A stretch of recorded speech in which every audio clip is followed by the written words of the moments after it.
जब जेब में रिश्ते होंगे और पैसा दिल में होगा, तब बंदा बात कहता तेरे जैसे मेरी जेब में रहते।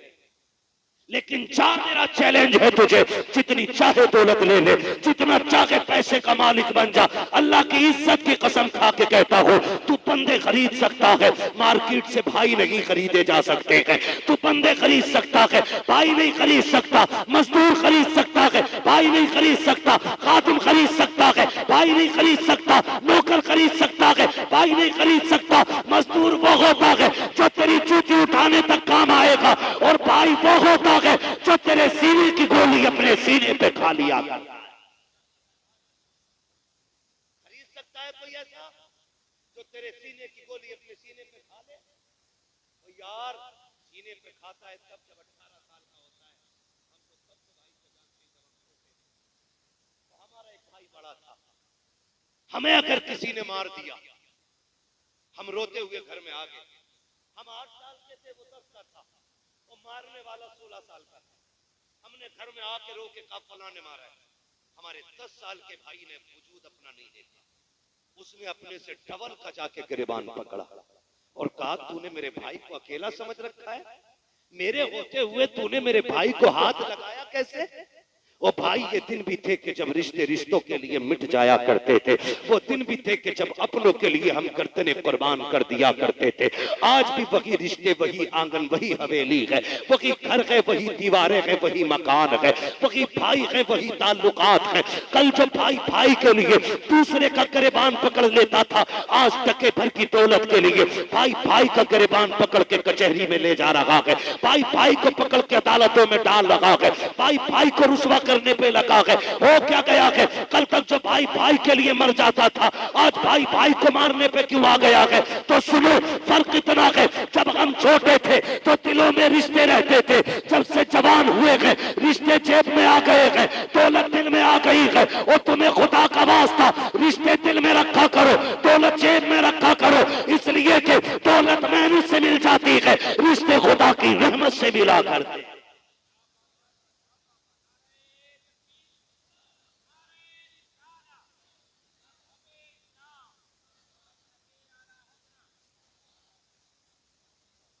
रिश्ते खुदा की रहमत से मिला करते हैं। उनसे पूछो जिन्होंने भाइयों का जनाजा उठा लिया, कितनी बड़ी कीमत उनकी चली गई है। मैं अल्लाह की इज्जत की कसम खा के कहता हूं, मैं और आप क्या जाने भाई को। आज तुझे एक भाई का रिश्ता बताऊंगा, दुनिया जिसे गाजी अब्बास कहती है। गाजी अब्बास, तारीख पढ़ेंगे सारे उलमा बैठे हुए। कौन गाजी अब्बास? जो करबला के मैदान में जाने की इजाजत मांग रहे। तो हुसैन ने कहा था अब्बास तुम न जाना। कहा क्यों? कहा तुम चले गए तो मेरी कमर का जोर चला जाएगा, तुम चले गए तो मेरी जमात का अलम कौन उठाएगा, तुम मेरी फौज के अलमबरदार हो। तब गाजी अब्बास ने कहा था आका किस फौज की बात कर रहे हो? जिसमें अकबर न रहा, जिसमें कासिम न रहे, जिसमें उन मोहम्मद न रहे, बचा ही क्या है? खाली अब्बास रह गया, या फिर असगर रह गया, या फिर ज़ैनुल आबिदीन, या फिर आप अब जाने की इजाजत देते। मेरे इमाम ने कहा था ना अब्बास तुम न जाओ, तुम न जाओ। बात बताऊंगा तो बड़ा वक्त लगेगा, इशारतन बताना चाहता हूँ। फिर जब गाजी अब्बास आए और मेरे इमाम ने हजरत सकीना के लिए इसरार पर, उनके इसरार पे इजाजत दी कि ठीक है जाओ, सकीना कहती है तो चले जाओ। मैं भाई का रिश्ता बताने लगा, आए ना और जाने लगे। मेरे इमाम ने खेमे से निकल के कहा पास जा रहे हो? जी आका। कहा एक बार आओ मेरे सीने से लग जाओ, एक बार मेरे सीने से लग जाओ। गाजी ने कहा था हुजूर क्यों? कहा जमीन पे तेरे अलावा मुझे भाई कहने वाला करबला में कोई नहीं है, तू मेरा आखिरी भाई रह गया, सारे भाई मेरे शहीद हो गए, सिर्फ तू बचा। मुझे सीने से लगा के एक बार भाई कह दे। गाजी अब्बास ने कहा था औकात नहीं है मैं भाई कहूं। कहा क्यों? कहा मेरी माँ उम्मे बनीन है, तेरी माँ फातिमा ज़हरा है, और मेरी माँ ने सिखाया था अब्बास कभी हुसैन को भाई ना कहना। मैंने कहा था माँ मेरा बाप भी हैदर कल्लार है, हुसैन का बाप भी हैदर कल्लार है, फिर मैं भाई क्यों ना कहूँ? तो बचपन में मेरी माँ ने कहा था ए अब्बास याद रखना तेरी माँ जैसी 1000 माएं फातिमा ज़हरा के एक पल्लू पे कुर्बान हो सके। मैंने कभी आपको नजर भर के नहीं देखा, आज भाई कह दे। मेरे इमाम ने कहा था आज लग जाना यार गले से। आज भाई कहते दौड़ के आए, भाई कहा सीने से लग गए। मेरे इमाम की चीख निकली और गाजी अब्बास जब सवार होकर घोड़े पे जाने लगे, फरमाया उम्मे रुबाब शहरबानो आओ आओ खेमे के दरवाजे पे आके देखो। पूछती थी ना कि बाबा जंग में जाते थे अली कैसे लगते थे, फरमाया सुनो जिसे अली को देखना हो वो मेरे गाजी अब्बास को देख ले। गाजी अब्बास को देख लो। और अब्बास कोई छोटा कद न था, अब्बास उस कद को कहा जाता था जो खड़े खड़े घोड़े की गर्दन पे पैर रखने की ताकत रखता था। को अब्बास कहा जाता है। गाजी अब्बास गए करबला के मैदान में, बात तवील होगी कि शहादत का मुकम्मल वाक़या है, बस इशारतन भाई बताने लगा हूं भाई किसे कहते हैं और रिश्ते कैसे निभाए जाते हैं। रिश्ते गए, मशकीज़ा भरा, वापस आ रहे। अमर इब्ने साद ने क्या कहा, पानी नहीं पहुंचना चाहिए, पानी पहुंच गया ना तो कयामत आ जाएगी। मुश्किल से प्यारे प्यासे शहीद हुए इनके, अगर पानी मिल गया तो क्या होगा। आप पूरी ताकत लगा तो पानी नहीं जानी चाहिए, ताकत लग गई पानी नहीं जाना चाहिए। ताकत ऐसे लगी तलवारों से चारों तरफ से घेर लिया, लेकिन शेर भी अली का शेर था। जिसके बाजुओं में अली की ताकत हो ना फिर तलवार मुकाबला नहीं कर सकती है। बाप की शान का आलम यह था जब उनकी तलवार चलती थी आवाज आती थी शाह मर्दा शेर यज़दा कुव्वत परवरदिगार ला फता इल्ला अली ला सैफा इल्ला जुल्फ़िकार। और ये हैदर कर्रार के शहजादे जिधर अब्बास गर्दन घुमा देते हैं उधर सफे की सफे पलट जाती है, जिधर तलवार रुख कर देती है जिस्म के टुकड़े नजर आते हैं। अमर इब्ने साद ने कहा था बेवकूफी ना करो, अली का शेर है सामने से नहीं गिराया जा सकता। कहा फिर का बाजू काट दिए जाए। पीछे से बाजू पे हमला हुआ, एक बाजू कटा, दूसरा बाजू कटा, मशकीज़ा दांतों में आ गया। सामने सकीना प्याला लेके खड़ी थी, कहती थी चाचा जल्दी आ जा मेरा असगर प्यासा है। गाजी अब्बास कहते हैं मैं चाहता हूं कि घोड़े दौड़ा दो लेकिन क्या करूं, अब यजीदी सफे आगे से लग गई है। यजीदियों ने हमला करना शुरू किया। कहते मैंने मशकीज़ों को दांतों से दबाया, फिर उन्होंने तीरों का सहारा लिया। कहते जो तीर मशकीज़े पे आता था मैं कमर लगाता था और तीर कमर पे ले लेता था। बेशुमार तीर कमर के पार हो गए ताकि सकीना का मशकीज़ा बाकी बच जाए। कहते एक तीर ऐसा आया जो आके मशकीज़े के पार हो गया, फिर पानी बहना शुरू हो गया। फिर मैंने सकीना को देखा, मशकीज़ा बहा, पानी गिरा, सकीना के हाथ से प्याला छूट गया। कहते असगर जितना रोना है रो ले, अब गाजी वापस नहीं आना है, अब पानी नहीं आने वाला। गाजी अब्बास कहते हैं फिर एक ऐसी बर्छी लगी कि जो मेरे सीने के पार हुई, एक तीर आया जो मेरी आंख के पार हो गया। जब मैं घोड़े से नीचे आया मैंने कहा दिख लिया हुसैन, आका हुसैन मुझे संभालो, आज तुझे बताऊं भाई क्या होता है। जैसी इतनी आवाज आई है सुन, मेरे इमाम ने कमर पे हाथ रखा था और कहा था आज मेरी कमर टूट गई है, मेरा भाई चला गया है। तारीख गवाह है, अकबर गए हुसैन ने कमर नहीं पकड़ी है, कासिम गए हुसैन की कमर पे हाथ नहीं आया है। सुनो तो सही, शहीद हुए के भांजे हुसैन की कमर पे हाथ नहीं आया है, लेकिन जैसी गाजी की आवाज आई थी हुसैन आके भाई को संभालो, मेरे हुसैन का कमर पे हाथ आ गया था और कहा था आज हुसैन की कमर टूट गई है। ये कहते आप आए हैं मक्तल में, आवाज दे रहे हैं अब्बास अब्बास किधर हो। एक जगह से आवाज आई है हुसैन इधर आ जाइए। मेरा इमाम गया के भाई के पास जाके सर को गोद में रखा है, एक आंख में तीर लगा है, दूसरी आंख में खून भरा है। कहा हुसैन आ गए हो, कहा जी आ गया हो, कहा मेहरबानी कीजिएगा मेरी एक आंख में खून भरा है, दोनों बाजू कट गए हैं, अगर हाथ होते तो ये तकलीफ ना देता। कहा करना क्या है, कहा मेरी एक आंख का खून साफ कर दीजिए। कहा क्यों, कहा आखिरी लम्हे में मैं तेरे चेहरे की ज़ियारत करना चाहता हूँ, अपने भाई को अलविदाई सलाम करना चाहता हूँ। मेरे इमाम ने नाना की चादर मुबारक से गाजी अब्बास की आंख का खून साफ किया है। खुदा की कसम पर्ची सीने में लगी है, आंख के पार तीर हो गया है, सैकड़ों तीर कमर पे लगे हैं, लेकिन जैसी खून साफ हुआ है आंख खुली है, हुसैन का चेहरा देखा है, गाजी मुस्कुरा देते हैं। मेरे हुसैन ने कहा था गाजी मुस्कुरा क्यों रहे हो, कि मुस्कुरा इस बात पे रहा हो कि मैं इस हाल में जा रहा हूं कि मुस्तफा का नवासा मुझसे राजी है, हुसैन मुझसे राजी है। तारीख गवाह है, कहा था हुसैन अगर मेरा इंतकाल हो जाए तो नाना से कह देना मैं गाजी से राजी हो गया हूं, आप भी गाजी से राजी हो।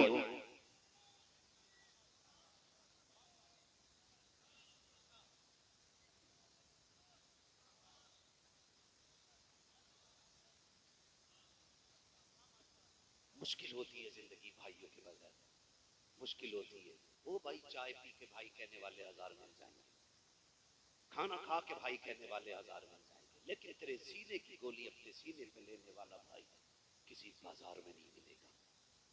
तेरे लिए अपनी जान की बाजी लगा देने वाला भाई किसी मार्केट में नहीं मिलेगा। आज है तो इज्जत कर लो। अगर नापने वालों ने इंच 2 इंच ज्यादा नाप दिए, बांटने वालों ने कम बेशी कर भी दिए ना, तू तो भाई है ना, तेरा तो वो भाई है। सुन, अगर लोग लड़ाने पे आ जाए और वो कह दे 1 इंच नहीं दूंगा मर जाऊंगा, जाओ उसे सीधे से लगा दे। क्या पगले, तू इंच भर की बात करता है, मुझे तेरे चेहरे में बाप का चेहरा नजर आता है। जा तू कहे तो सारी छोड़ दूं। इतना कह के देखना, खुदा की कसम वो भाई है तेरा, उसे चढ़ा दिया है किसी ने, आग लगा दी है किसी ने। इतना कह के तो देख, अगर वो दिल निकाल के तुझे न दे दे तो बात करना, दिल निकाल के न दे दे। लेकिन क्या हमारे घर के फैसले जब से तीसरा बंदा करने लगा ना, फिर हमारे अंजाम जेल, कोर्ट, कचहरी, हॉस्पिटलों के अंदर इमरजेंसी वार्ड में गए। नहीं जानते हो, खुदा की कसम समझो रिश्तों को यार, समझो। एक जवान से कह के जाना चाहता हूँ, भाई की कदर करना, भाई की कदर करना। अगर ज्यादा ले लिया ना किसी ने, सीने से लगा के मत्था चूम के कहना, जा मैंने तुझे माँ बाप के लिए माफ कर दिया। फिर तू मर के कयामत में आएगा, अल्लाह फरमाएगा, जा मैंने तुझे महबूब पाक के लिए माफ कर दिया है।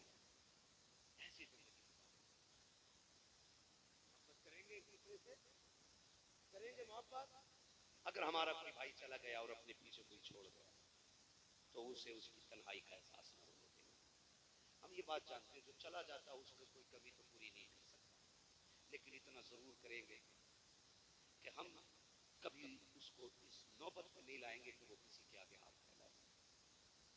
उसे ये एहसास हो कि आज मेरा शोहर होता तो ये नहीं होता, आज शोहर होता तो ये हो जाता ना। अपने बच्चों से कहो, जाओ खाना अकेले ना खाना, अपनी चाची के साथ बैठ के खाओ, अपनी ताई के साथ बैठ के खाओ, अपने चचाजाद ताई को बुला करके खाओ, खाया करो यार, खाया करो। तुम नहीं जानते हो अल्लाह बरकत कैसे देता। सुनो, बरकत मिलने का राज है। तेरे घर मुर्गा बकरा बना है, गरीब भाई है, उसके घर चटनी हुई है ना, कभी आगे का दस्तरखान उठा और जाके रख दे, ओके आज तेरा खाना मैं खाऊंगा, मेरा खाना तू खा। खुदा की कसम, जैसी तेरा खाना उसके हलक के नीचे गुजरेगा ना, तो दुआ सीधी अल्लाह के अर्श से जाके टकरा जाएगी, और जैसे टकराएगी नसीबों के फैसले हो जाएंगे। भाई मत रखिए, मुर्तजा भाई बैठे, बहुत बड़ा काम किया है, अल्लाह ऐसा जज्बा सबको दे। मेरे भाई ने ना अभी कुछ महीने पहले ना बिना किसी जहेज के, बिना किसी बारात के निकाह किया है। और हल्के में ना लेना, हल्के में ना लेना। ऐसा नहीं है कि बेरोजगार था मौलवी इसलिए गरीब कर ली, बेरोजगार था इसलिए बगैर जहेज के कर ली। अगर आपकी पोजीशन और डिमांड की पोजीशन की बात करूं ना, तो इस बंदे की आज कंडीशन ये कि जो लड़की देता वो 20 लाख हंसते हंसते दे देगा। और मुझे बताया शुएब भाई ने कि इनके देखा था कि 3-4 बंदे और तैयार हो गए बिना जहेज के निकाह करने के। बोल दो यार सुभान अल्लाह है। तो मैं कहता हूं, इन्हें यहां सिला दे देगा कोई, यहां कोई अजर दे देगा नहीं। मैं तो अल्लाह की इज्जत की कसम खा के कहता हूं, जब वो बच्ची इनके घर जाके इज्जत से लेटी होगी तो किसी ने बदुआ दी होगी, किसी ने कहा होगा चावल मार दिए, किसी ने कहा होगा बारात में 7 बंदे बारात में लेके गए, 7 बंदे। कईयब के पेट में दर्द हुआ होगा, लो जी हमारे भैया के में खाली, हमें न खिलाई। दुनिया ने बुरा कहा होगा, लेकिन बच्ची ने जब ख्याल किया होगा ना, मेरे बाप की मजदूरी, अगर इसके अलावा कोई और दूल्हा बन के आता तो 5 लाख खाने का खर्चा होता, मेरे बाप की कमर टूट जाती खाने खर्चे में, 10 लाख डिमांड होता, 5 लाख का जहेज होता, 25-30 लाख में आग लग जाती, उसकी आंख में आंसू आ गए होंगे और उसने झोली फैला के कहा होगा, अल्लाह इस घर में बरकतें देना, जिन्होंने तेरे महबूब की रजा के लिए मुझे निभाया है, अल्लाह महशर में निभा लेना। मैं नहीं जानता इन्होंने सुना कि नहीं सुना है, किसी ने सुना या नहीं सुना, जब बच्ची की झोली फैली होगी ज़हरा के बाबा ने उसकी आवाज को जरूर सुन लिया। आपसे गुजारिश है, एक नेकी ऐसे कर जाइएगा जो आप करेंगे इंशाल्लाह, करेंगे इंशाल्लाह, गरीबों को निभाते रहें। मेरे भाई जितने भी भाई यहाँ बैठे हैं, मैं सबसे कहूंगा खुदा रहा, मैं जन्नत बांट के नहीं जा रहा हूँ, जन्नत मेरे बाप की नहीं है, जन्नत रसूल पाक की है, और इतनी सस्ती भी नहीं है कि मौलवी प्लेट की तरह उठा के दे दे। जन्नत उसे मिलेगी जो रब रसूल को राजी करेगा। कोशिश ये करें हम राजी कर रहे, एक नेकी ऐसी कर जाओ जो आखिरत में काम आ जाए, एक नेकी कर जाओ। इमाम गजाली रहमतुल्लाह तआला अलैह के हवाले से गालिबन मशहूर है, तो इमाम गजाली का विसाल हुआ ना, किसी ने देखा जन्नत में पूछा कैसे बख्शे, उन्होंने कहा बाकी तो कोई कोशिश ही नहीं हुई। अल्लाह ने पूछा गजाली आ मैं तुझे जन्नत में, मैंने कहा मालिक क्यों? उसने कहा कि एक दिन तू लिख रहा था और तूने कलम डुबा के बाहर निकाला, तेरे कलम पे मक्खी आके बैठ गई, तूने इस नीयत से मक्खी नहीं उड़ाई कि शायद प्यासी है, और तूने कलम रोक रखा था। फरमाया रब ने मुझे तेरी वो अदा पसंद आ गई है, मैं तुझे जन्नत दे रहा हूं। मक्खी को आप अल्लाह की रजा के लिए मखलूक समझ के आप उसकी प्यास बुझा दें, तो गजाली जैसा बंदा, गजाली जैसा जिसे आलम अरबाक में हुजूर ने तलब करके हजरत मूसा से मुलाकात कराई, उस बंदे को अल्लाह इसलिए बख्श दे रहा है कि तूने मक्खी की प्यास बुझा दी थी। अगर तुम किसी गरीब का सहारा बन जाओगे, खुदा की कसम खुदा की रहमतें बढ़ बढ़ के तुम्हारा इस्तकबाल करे।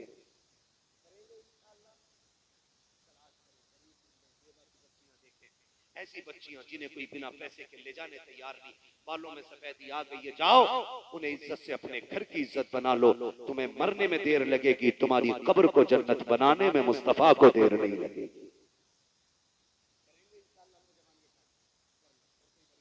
ससुराल से कोई पलका नहीं,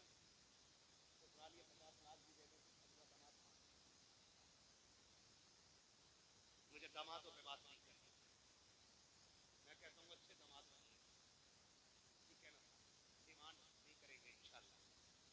वादा करें इंशाअल्लाह। कितने लोग जन्नत में जाना चाहते हैं, जरा हाथ उठा के बता दे भाई, मैं पहले उठा लूं, मुझे जाना है। तो भाई साहब आपको नहीं जाना है, ये सो रहे, ये आगे वाले सो रहे, हाथ उठा लो, हाथ उठा लो, हाँ उठा लो, कोई बात नहीं। या अल्लाह जितने लोगों ने हाथ उठाए महबूब के सदक़े में सबको जन्नती बना दे।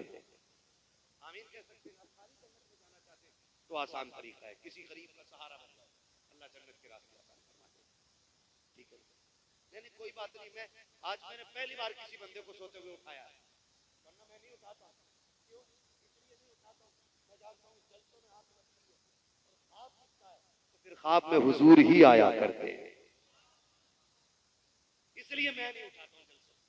मैं वो से बात की महफिल चल रही है, दीवाना सो गया, वो से बात मिंबर छोड़ के नीचे उतर आई, हाथ बांध के खड़े हो गए, थोड़ी देर गुजरी वापस गए, मिंबर पे बैठ गए, महफिल खत्म हुई। किसी ने कहा हुजूर आप तकरीर करते करते मिंबर से क्यों उठ गए थे? कहा ये जो सो रहा था ना, इसके ख्वाब में हुजूर आ गए थे। कहा फिर मैं भी हुजूर के इस्तकबाल में मिंबर से उठ के आ गया था। तो अगर आंख जलसों में लगे, ख्वाब दिखे, तो फिर ख्वाब में हुजूर आया। और फिर जितने यहाँ बैठे, खुदा की कसम एक की तमन्ना यही होगी ना, सुना है आप हर आशिक के घर तशरीफ लाते हैं। साजिद भाई बोल दो सुभान अल्लाह। दोबारा बुलाना है कि नहीं?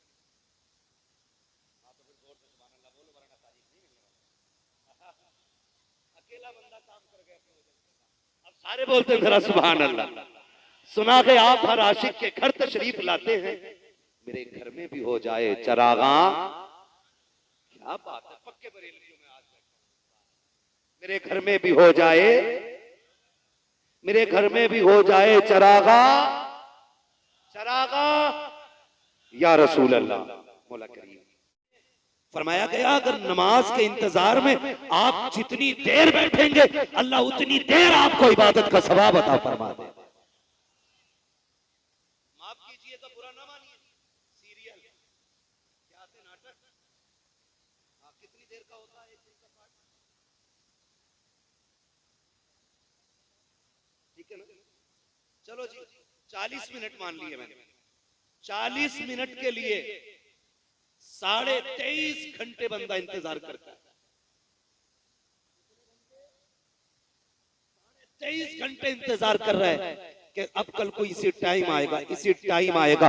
गर्मी लग रही है, इन्वर्टर नहीं चलाने दे रहा है, वरना टीवी कैसे चलेगा, चैनल कैसे चलेगा। मुझे तो हैरत हुआ करती है वो बूढ़ी औरतें जिन्हें कुरान नहीं टिकता है, जिन्हें मुसल्ले पे खड़े होते वक्त जिनके पैर कांप जाते हैं, वो बुढ़ियां भी घड़ी लगा के बैठी रहती है। जल्दी कितनी देर रह गई सीरियल आने में, कितनी देर के नाटक के शुरू होने में। हाथ जोड़ के गुजारिश करना चाहता हूँ, ए मेरी कौम के शहजादों और शहजादियों, अब वो वक्त दूर नहीं है। एक दिन तेरा मेरा भी मस्जिद के मीनार से ऐलान किया जाएगा, आज फला का इंतकाल हो गया है, जोहर के बाद नमाज जनाजा होगी, दुनिया हैरत से कहेगी अभी तो मिला था, इतनी जल्दी कैसे मर गया, अभी तो मिला था, मौत कैसे आ गई। मगर मशीयत का नकीब कहेगा इतराने की जरूरत नहीं है, इमारतें बुलंद है तो क्या हुआ, दौलत वाला है तो क्या हुआ, क्या मौत नहीं आएगी। अगर ये घमंड है तो सुन ले, हुए नाम पर बेनिशां कैसे कैसे, जमी खा गई आसमां कैसे कैसे। भाई तैयारी करें, मौत की तैयारी करें। हम 23 घंटे इंतजार करते सीरियल के, 5 मिनट नमाज के लिए मर जाता है, 5 मिनट। इमाम बदल दो, टाइम का पाबंद नहीं है।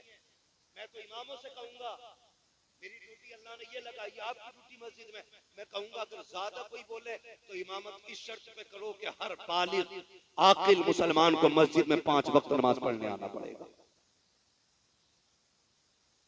लगाओ शर्त, जितनों पे फर्ज है सबको 5 टाइम आना पड़ेगा, और नहीं आएगा तो एप्लीकेशन लिख के लाएगा। आज मेरे बेटे की लेफ्ट साइड की टांग में इतना दर्द है, मेडिकल रिपोर्ट ये है, वो इसलिए नहीं आया। लगाओ हैरत नहीं आती हमें, सर्दी में अपने बेटे को कंबल उड़ा के आ रहे हैं और इमाम की चारपाई उल्टी कर रहे हैं। क्यों, नमाज तेरे बेटे पे फर्ज नहीं थी, खाली इमाम साहब पे नमाज फर्ज है। कह रहा इस पे ढक दिया कंबल, चितर रहा ये आप डाल दे, और इमाम साहब से कह रहा इमाम बदल दो, बदलो अपने रवैये। मैं गुजारिश करना चाहता हूँ, आप अगर 5 टाइम की पढ़ रहे हैं ना, बहुत अच्छी बात है। 5 टाइम की पढ़ने का मतलब ये नहीं आप इमाम बदल देंगे, 5 टाइम पढ़ के ना छठे टाइम मुसल्ला बिछाया करो। वो छठा टाइम कौन सा, जब दुनिया सो जाया करे फिर मुसल्ले पे आया करो, और रो के कहा करो मालिक जो 5 वक्त पढ़ी है ना, इसे कबूल फरमा लेना, इसे बचाने की कोशिश कीजिएगा, वरना कंडीशन हमारी कौम की, अल्लाह माफ करे, अगर कोई बंदा किसी उज़्र से मस्जिद में ना आए ना, तो कह रहा है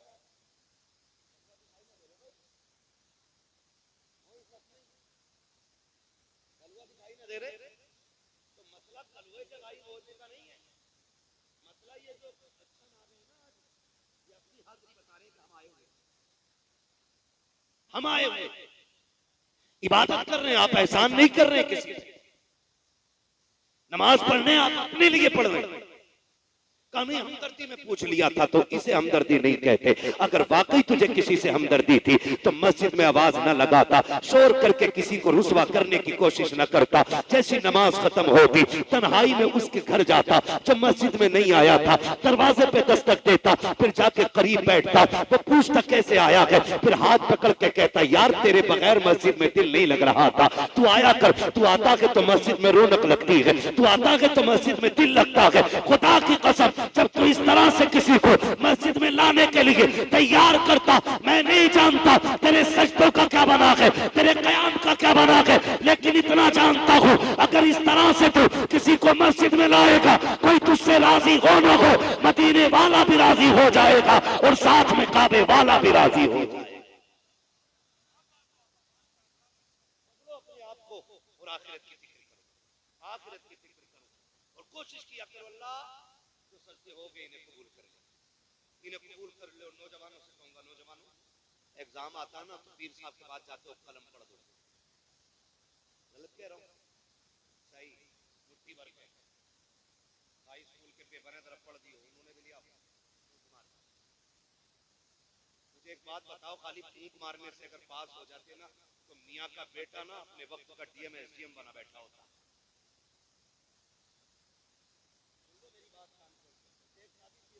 अल्लाह ताला का जिक्र किया, हमारे भाई हमारे दोस्त मौलाना गुलाम यासीन साहब, वही शेख सादी फरमाते हैं कि सिर्फ मेहनत पे भरोसा करना ये घमंड, और सिर्फ दुआओं पे भरोसा करना ये गुमराही है।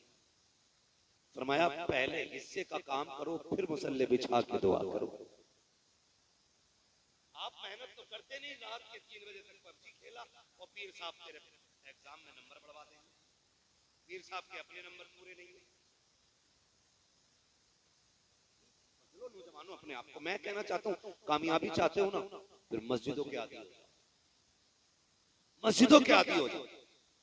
5 वक्त मस्जिद में आया करो, छठे वक्त घर पे मुसल्ला बिछा लिया करो। वो छठा वक्त कौन सा? जब दुनिया सो जाए फिर मुसल्ला बिछाओ। रब इतना करीम है, क्या बताऊं। हम यहाँ बैठे ना, हमारे शाकिर भाई आज हमारे बीच नहीं रहे, साल भर हो गया, वो कब्र के अंदर, अल्लाह की राज अल्लाह ही जानता है। और बड़ा करम किया उसने कि बंदों को मिट्टी में दफन कराया, ताकि अच्छों की अच्छाई पे पर्दा पड़ जाए और बुरों की बुराई पे पर्दा पड़ जाए। हाँ, मिट्टी के अंदर रखवा दिया उसने। आप जिंदगी कैसे काट के गए, अब ये मामला आपका और बंदे का नहीं, अब ये मामला बंदे का और खुदा का हो गया। आप बद से बदतर को ये नहीं कह सकते कि वो जहन्नमी है। इतना बड़ा उसने पर्दा लगाया कि आप अच्छे से अच्छे को गारंटी नहीं ले सकते कि वो जन्नती है। ये राज अल्लाह ही, ये राज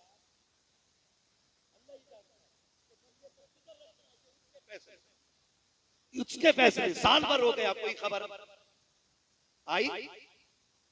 बोलो भाई, शाकिर भाई को इंतकाल हुए कितने साल हो गए? 1 साल हुआ, कोई खबर आई?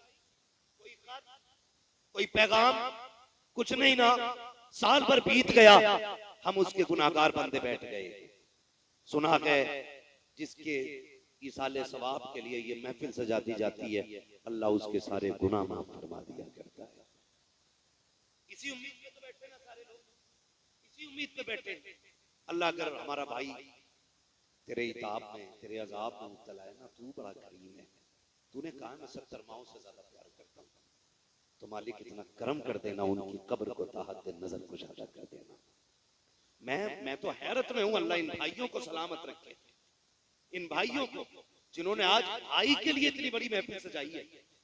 वरना इस मतलबी दुनिया में कौन कहां किसके हाल पूछता है, किसको किसका ख्याल रहता है। मैंने देखा है कि 40वें तक मैयत होती है तो यतीम को दुनिया गोद में बैठा के कहती है जी भतीजा लगता है, आज के बाद इसे अपना भतीजे को भी बाप वाला प्यार हम देंगे। भाभी के लिए कहते नहीं नहीं, जैसे हमारी बहनें हैं वैसे वो भी खाएगी। लेकिन 40वें तक ये मोहब्बतें रहती हैं। 40वें के बाद अगर यतीम भतीजा दरवाजे पे आ जाए कि आज चूल्हे पे कुछ नहीं बना है, आज माँ भी भूखी लेट गई है, छोटी भाई की छोटी बहन की भूख नहीं देखी जाती, यतीम भतीजे दरवाजे पे आ जाते हैं। सगे चचाओं को हमने दरवाजे बंद करते देखा है। इस मतलबी दुनिया को देखो तो सकी, वो लोग जो यतीमों को गोद में उठा के कहते थे हम इन्हें प्यार देंगे बेटे का, हम इन्हें अपनों का प्यार देंगे, 40वें के बाद रिश्ते भूल जाया करते हैं। तुम्हें खुदा का वास्ता दे के कहता हूँ, या तो यतीम को गोद में बैठा करके अपने होने का एहसास ना दिलाना, और अगर एहसास दिला दो तो कभी धक्का दे के दिल ना तोड़ना।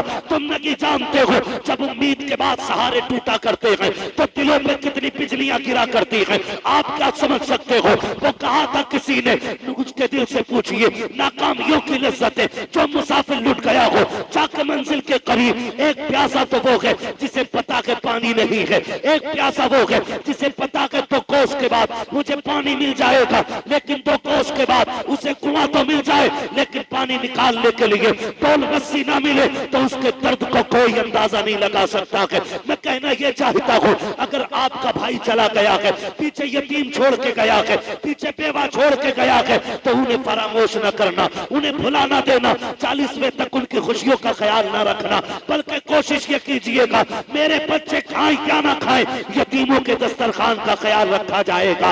इसलिए कि यतीम वो होता है जो लावारिस नहीं, बल्कि उसकी विरासत का हक मुस्तफा भी अदा करते हैं, खुद खुदा भी अदा करता। नारे तकबीर, नारे रिसालत, मजहबे इस्लाम, मसलके आला हजरत, खतीबे हिंदुस्तान, मुफ्ती मोहम्मद हम्माद साहिब किबला। भाई गुजारिश है, रिश्ते निभा के चलो, माफ कीजिएगा लग रही होंगी किसी को बातें कड़वी, लेकिन कड़वी दवा समझ के बर्दाश्त कर लेना। बड़े दुख फैले हुए हैं मुआशरे में, इतना दुख फैला हुआ कि यकीन करें समेटे तो सिमटता ही नहीं। घर घर जाके किसे समझाएं, घर घर जाके किसे रोके। अभी हजरत ने बात कही थी, भाई मेरी तो शान से कट रही है, मुझे कोई दुख नहीं, फरमाया पड़ोस का छप्पर भी देख ले। पड़ोस का छप्पर भी देखे, पड़ोस का छप्पर भी देखे। इस दौर में मैंने देखा है कितने हालात ऐसे भी सामने आए हैं कि यतीम भतीजों को सगे चचा और ताऊओं ने जहर तक दिया है ताकि ये मर जाए और भाई की जायदाद मुझे मिल जाए। ऐसा भी ये दौर में चल रहा है। मैं गलत नहीं कह रहा हूँ, मैं ये कहता हूँ बड़ा वो नहीं होता जिसकी हवेली बड़ी होती है, बड़ा वो होता है जिसका दिल बड़ा होता है। बड़ा वो होता है जिसका दिल बड़ा होता है। हजरत पैगंबर इस्लाम की जिंदगी आप देखें, मेरे हुजूर की जिंदगी। मैं कहता हूँ नौजवानों रवैये बदलो, तरीके बदलो। मेरा भी ये गुमान रहता अल्लाह मुझे भी जन्नत दे। हर मोमिन का ये गुमान है कि अल्लाह हमें जन्नत दे। और हमारे नबी ने खुद फरमाया कि जब भी हाथ उठे अल्लाह से जन्नत मांगा करो। ये तो पूरा हो गया हमारे साथ धोखे हुए। मिंबर से यहाँ से कहा गया मुझे देखकर जहन्नम को भी आ गया पसीना। तो सादा लोगों ने समझ लिया, सीधे सादा अनपढ़ लोगों ने समझ लिया कि वाकई हमें देखकर पसीना आएगा। मगर भूल गए, जिन्होंने नहीं देखा वो दावा कर बैठे मुझे देखकर जहन्नम को भी आ गया पसीना। और जो नबी देख के आया ना जहन्नम को, फिर वो 3 दिन गार में सजदे में सर रख के रोता रहा, बगैर देखे कह रहा मुझे देख के जहन्नम को भी आ गया पसीना। और जिसने देखा वो रो के कहता था अल्लाहुम्मा रब्बे हबली उम्मती, रब्बे हबली उम्मती, रब्बे हबली उम्मती। अल्लाह उम्मत गुनाहगार है, पापी है, मालिक नहीं गुजर पाएगी पुल सिरात से, फिर ऐसा कर देना मेरे अल्लाह, हिसाब का मामला भी मुझे ही सौंप देना। उम्मत मेरी होगी, हिसाब मैं ही ले लूंगा, तेरे आगे कैसे खड़ी होगी मेरी उम्मत। ये हुजूर पूरी जिंदगी रब से मांग के रहे और फरमाया नहीं, फरमाया नहीं, फरमाया नहीं। रजा पुल से अब वजद करते गुजरिए, कहे रब्बे सल्लिम सदाए मोहम्मद। अगर जन्नत इतनी सस्ती होती तो हुजूर पुल सिरात पे क्यों रब्बे सल्लिम की सदाएं देते? नौजवानों धोखे में ना आना, अपनी तैयारी कीजिए। मैं अपनी तैयारी करूं, आप अपनी तैयारी करो। रह गई बख्शवाने की बात, तो ऐसे भाई सबको नसीब नहीं होते जो तुम्हारे मरने के बाद कोई जलसा करेगा, तुम्हारे मरने के बाद कहेगा भाई बख्शा जाए, एहसान मान ले कोई। ये तो मेरे नबी की जात है। खुदा की कसम जो हुजूर से प्यार करते वो रिश्ते निभाना जानते, वो रिश्ते निभाना जानते। और जिन्हें हुजूर से प्यार नहीं, जिन्हें सिर्फ दौलत से प्यार है, तो वो रिश्तों में आग लगा देते। आपसे एक बात कहूं मैं, तारीख का ये बाप पलट के देखिए आप, बहुत ज्यादा वक्त नहीं लेना, तारीख का ये बाप पलट के आप देखें। इब्तदाई दौर इस्लाम का, आज माफ कीजिएगा हम वहां पे जाके पैसा देते सस्ते में जहां ऐलान हुआ है, फलाने 10,000 दिए, फलाने 20 दिए, फलाने 50 दिए। क्यों? ताकि जब ऐलान होता है ना तो हमारे दिल को ठंडक मिलती है। हाँ भाई देखो भाई, लोगों को पता चल गया मैंने सवाब के लिए 500 रुपए दिए। कभी ऐसी भी नेकी किया करो जिसमें रब के अलावा तुम्हारी नेकी का कोई गवाह ना हो। ऐसी भी नेकी किया करो ताकि तुम्हारी नेकियों का गवाह सिर्फ खुदा हो और कोई दूसरा ना हो। ये नेकियां बड़ी काम है। हम तो नमाज भी वो वाली पढ़ते हैं जिसमें गोश्त और बकरे का सारा ख्याल रहता है। बताओ बकरा ईद गुजरी है, एक उम्मीद करता हूँ 1% लोग ऐसे नहीं होंगे कि नमाज में दिल के ख्याल में बकरे का गोश्त या बकरे का गोश्त। किसी के होगा परेशानी, किसी के दिमाग में चल रहा होगा कट गई है, किसी के में चल रहा होगा कब कटेगी, किसी के में चल रहा होगा मोहल्ले में आया तो नहीं आया। ये हमारी नमाजों के हाल,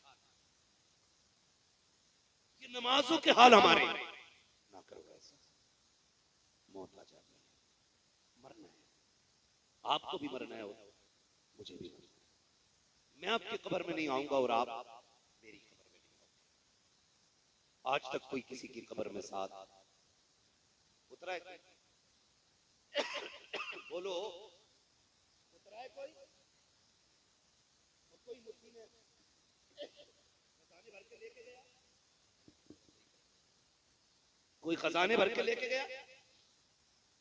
नहीं ना, खाली हाथ आए थे, खाली हाथ, खाली हाथ आए थे, खाली हाथ जाएंगे। कोई खजाना लेके नहीं जाना है, तो फिर फिक्र किस चीज की करनी? आखिरत की करनी। और याद रखना रब बड़ा बेनियाज, ये भी याद रखना, वो बड़ा बेनियाज है। कुरान कहता अल्लाह, वो बड़ा बेनियाज, वो बड़ा बेनियाज है। अपने उसूल, अपने ज़ाब्ते में वो किसी का मोहताज नहीं। उसकी शान ये है कि वो मुर्दों से जिंदे पैदा करता है और जिंदों से मुर्दे पैदा करता है। वो कादिर मुतलक है। उसी को राजी करने की कोशिश करते हैं, उसी को। कितने भाई ऐसे होते हैं, उम्र आ गई है, वो कह रहे हैं यार अभी क्या, अभी तो गुर्दे फेफड़े सारी काम कर रहे हैं, अभी थोड़ी मरूंगा। हट्टे कट्टों को मौत आ जाती है। ऐसे ऐसे भारी जनाजे होते कि 4 लोगों से उठते तक नहीं है। तो क्या लगा कमजोरी में मौत आती? नहीं जी, जब अल्लाह ने लिख दी है ना 1 मिनट पहले आएगी, ना 1 मिनट बाद। अपने वक्त पे मौत आनी है, वक्त पे मौत आनी है, फिर तैयारी करो। हम तो देते भी वहां हैं जहां तज़किरे हो, जहां ऐलान हो, जहां तारीफ करने वाले हो। कभी वहां दे दिया करो जहां कोई पूछने वाला ना हो। पूछने वाला जहां ना, वहां दिया करो। हुजूर की आप तारीफ पढ़िए, माफ कीजिएगा, मैंने बुजुर्गों को फरमाते सुना है कि जब रूह बंदे की निकलती है ना, और लोग उसके जनाजे पे बैठ के घर में रोते होते हैं, और वो दरवाजा पार करता है ना, तो मुड़ के पीछे देखता है और कहता है दुनिया वालों ख्याल रखना, अपने पीछे बेवा छोड़ के जा रहा हूं, अपने पीछे यतीम छोड़ के जा रहा हूं।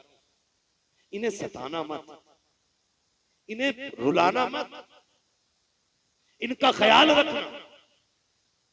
वो जाते जाते ये बात कहता, लेकिन भला हो हमारी कौम का। हम तो उस वक्त तक यतीम को एक वक्त का खाना नहीं देते जब तक अपनी जूतियां नहीं उठवा लेते।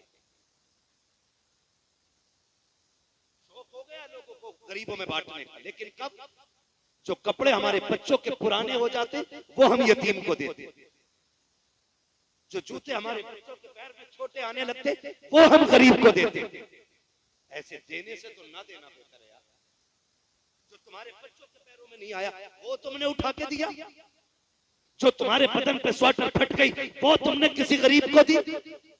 और आके किनारा के सुनो जी मौलाना मैंने फलां को ये दिया है, इसे देना नहीं कहते। देख देना किसे कहते? मेरे नबी की चौखट पे चल के दे। हुजूर की बारगाह है, पहली मर्तबा आज हुजूर की बारगाह में कमीज आई है, कुर्ता हुजूर की बारगाह में आया, और वही कुर्ता है हुजूर के पास, वही कुर्ता हुजूर के पास है। सरकार ने वो पहना, अभी बैठे थे कि हुजूर के एक सहाबी बड़े गौर से देखते रहे। हुजूर फरमाते क्या इरादा है, क्या ये कमीज लेने का इरादा? उन्होंने कहा जी या रसूल अल्लाह। हुजूर ने अपना कुर्ता उतारा और हवाले कर दिया। सहाबा ने कहा था महबूब एक यही है, आप इसे पहने रहे। फरमाने लगे मेरी चौखट से कोई साइल खाली चला जाए ये मुझे गवारा नहीं होता है। अपनी कमीज उतार के दे। और हम वो देते हैं जो फट जाता है, हम वो देते हैं जो गल जाता है, हम वो देते हैं जो किसी काम का नहीं रहता है। ये भी कोई नेकी है। कुरान कहता लन तनालुल बिर्रा हत्ता तुनफिकू मिम्मा तुहिब्बून। उस वक्त तक तुम की भलाई को नहीं पहुंच सकते जब तक रब की बारगाह में वो ना दो जिसे तुम पसंद करते।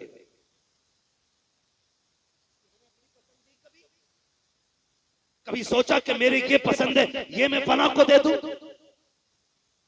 नहीं ना, तो फिर क्या फायदा? वो दो जिसे तुम पसंद करते हो, वो दो जो आपको पसंद है, वो दो जो आपको अच्छा लगता है, वो नहीं जो आपकी नजर से उतर गया है, वो नहीं जो आपके दिल से उतर गया है, वो नहीं देना। वो देना जो आपको पसंद है। और तारीख का ये बाब उठा करके दे। इब्तदाई दौर है, इस्लाम का इब्तदाई दौर है, मेरा नबी है, मक्के की जमीन है। दौर इतना अजीब है कि जमीन भी पत्थर की है और दिल भी पत्थर के, दिल भी पत्थर के। एक बेवा औरत है, अल्लाह ने उसे एक बेटा दिया था। माएं भी बड़ी अजीब होती हैं। अल्लाह एक बेटा दे दे और शोहर इंतकाल कर जाए, पूरी जिंदगी उसी बेटे की उम्मीद में गुजार देती है। लोग कहते हैं पूरी जिंदगी पढ़िए निकाह कर ले, पूरी जिंदगी पढ़िए निकाह कर ले। लेकिन ऐसी भी औरतें कहती नहीं, जब मेरा चांद जवान हो जाएगा ना, फिर जिंदगी की सारी खुशियां मेरी ठोकरों में आ जाएंगी। लेकिन रोना भी आता है इस बात पे। 2 साल पहले दिल्ली के हज हाउस से खबर शाये की गई। हज हाउस में एक बंदा अपनी माँ को लेके गया और उससे कहा कि तेरा टिकट है हज का, और उसे हज हाउस में छोड़ के भाग गया। माँ बूढ़ी थी, 2 साल पहले की बात है, ये दिल्ली की कहानी है। उस माँ ने इंटरव्यू में कहा था, पूछा तेरा बेटा एक है और भी बच्चे हैं? उसने जो जुमले कहे थे आज भी रुलाते थे। उसने कहा कि जब ये 6 माह का था शोहर चल बसा, मैंने इसी के सहारे पूरी जिंदगी काटी और ये सोच के जिंदगी गुजारती रही, ये जवान होगा ना तो फिर सारे दुख धुल जाएंगे। लेकिन आज मेरा बेटा यहां अजनबी जगह पे इसलिए छोड़ गया ताकि मां पलट के वतन वापस ना आ सके। वो रोई और उसने कहा आज एहसास हो रहा है काश मेरा शोहर न मरता, मेरा बेटा मर जाता।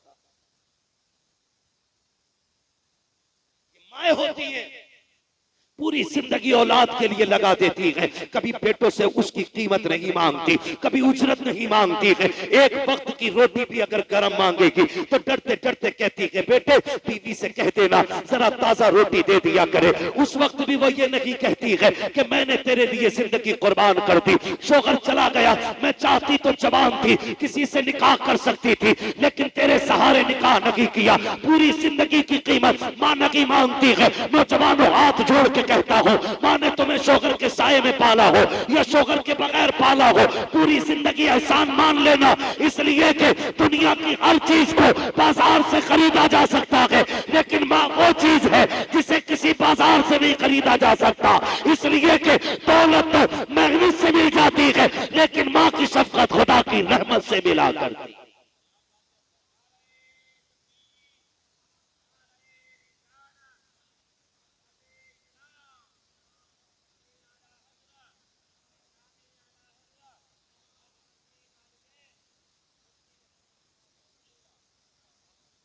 ख्याल करेंगे इंशाअल्लाह। माँ का हर हाल में ख्याल रखिएगा। माँ बेवा हो जाती है फिर भी बच्चों के लिए वक्त काट देती है, और एक बीवी के आते ही इसके तेवर देते, कपड़ों से बाहर कह रहा कि मेरे खर्चे बढ़ गए, अब तुम हाथ रोक के खर्च करो, अब मुझसे तुम्हारे खर्चे नहीं उठते। और जालिम जरा सोच तो सही, तू छोटा था, डॉक्टर ने कहा था 8वें दिन ना तुम्हारे बेटे को 10,000 की दवा लगनी है, इसके दिल में सुराख है, 5,000 का एक इंजेक्शन लगना है। कभी इसने नहीं कहा डॉक्टर दवा बदल दे, कमाई कम है। इसने कहा डॉक्टर और महंगी हो तो दवा लगा ले, मैं अपने आप को बेच दूंगा, मेरे बेटे का दुख दूर होना चाहती है। बेटों पे भी लाजिम है, कभी मां से ये ना कहे मेरा खर्च बढ़ गया, कभी बाप से मत कहना मेरा खर्च बढ़ गया है। और याद रखना आमदनी उन्हीं की बढ़ती है जो माँ बाप पे खर्च किया करते हैं। मैं नहीं जानता कि शाकिर भाई का रवैया क्या था, मुझे नहीं पता ये परिवार के लिए कैसे थे, लेकिन मुझे साजिद भाई ने बताया कि शाकिर जिसका नाम था ना, पूरे परिवार को लेकर साथ चलने वाला बंदा था, परिवार को साथ लेकर चलने वाला बंदा। तो फिर मुझे बताया जिस हवेली में बैठे हो ना उसी बंदे के हाथ की बनी हुई है। मैं कहता हूं वाह रे वो पेड़ लगा गया है जिसे देख के नस्लें तुझे याद करती रहेंगी, नस्लें याद करती रहेंगी। एक बाप कितनी बड़ी कुर्बानी दे देता है औलाद के लिए, और औलाद हिसाब लगा रही है खांसी की दवा कितने की तुम्हारी, 18 रुपए, सिरप कितने का, 72 रुपए का, कितने हो गए?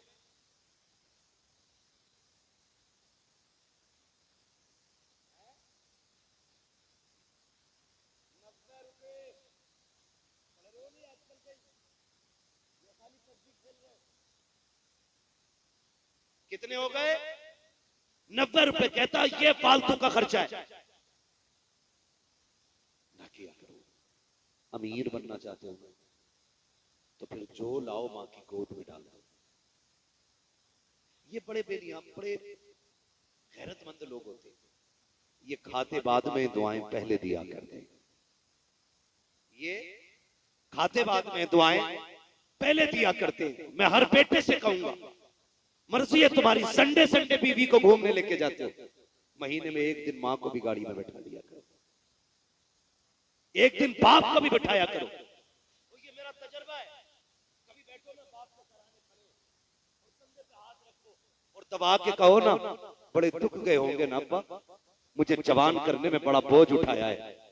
आप अल्लामा को फगामा को कसम खा के कहता हूँ, मैंने बड़ी बड़ी वीआईपी गाड़ियों में सफर किया है, बड़े बड़े वीआईपी होटलों में मैंने वक्त गुजारा है, लेकिन अल्लाह की इज्जत की कसम खा के कहता हूँ, कभी 10 दिन 15 दिन 20 दिन में कभी घर की दौलत अल्लाह नसीब करता है, जब कभी माँ बाप के पास जाता हूँ और उनके कदमों में बैठ के कहता हूँ, अम्मी जरा सर में तेल डाल दो, जरा मालिश कर दो, आज भी अल्लाह की इज्जत की कसम खा के कहता हूँ, 5 स्टार होटलों के कदमों में वो मजा नहीं आता, आज भी जो माँ के कदमों में बैठने में मजा आता है, आज भी जो उनके पैरों में बैठने में मजा आता है। चाहो गारंटी है मेरी, अगर तबीयत ना लगती हो, दिल ना लगता हो, कभी माँ के पास बैठो, कभी बाप के पास बैठो और उनसे पूछो तो सही, अब्बा कोई जवानी की कहानी सुनाओ, बताओ कोई कारनामा तुमने जवानी में बड़ा किया हो, फिर देखना उसके लहजे बताएंगे जैसे जवानी लौट आई हो, उसका अंदाजा बताएगा जैसे फिर से जवान हो गया हो, और वो जब हंस हंस के बात करेगा तब लगेगा खुदा की कसम,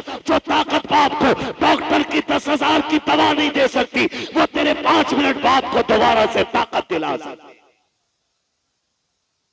बैठेंगे बाप के पास इंशाल्लाह, बैठा करो, उनसे पूछा करो जवानी बताओ कहां गुजरी, अब्बा कोई काम बताओ, फिर वो बताएंगे सुन एक दिन तूने कहा था ड्रेस चाहिए, तो मैं रात के 3 बजे आया था, तू सो गया था, सुन मैंने तेरी ड्रेस तुझे ला के 3 बजे पहनाई थी, बेटे मैं थक गया था, मैंने ओवर टाइम ड्यूटी की थी, रात को 3 बजे लौटा था, लेकिन कसम है मुझे पैदा करने वाले की, जब उठा के तुझे ड्रेस पहनाई और तू मुस्कुराया था ना, तेरी एक मुस्कुराहट से मेरी सारी थकन उतर गई थी।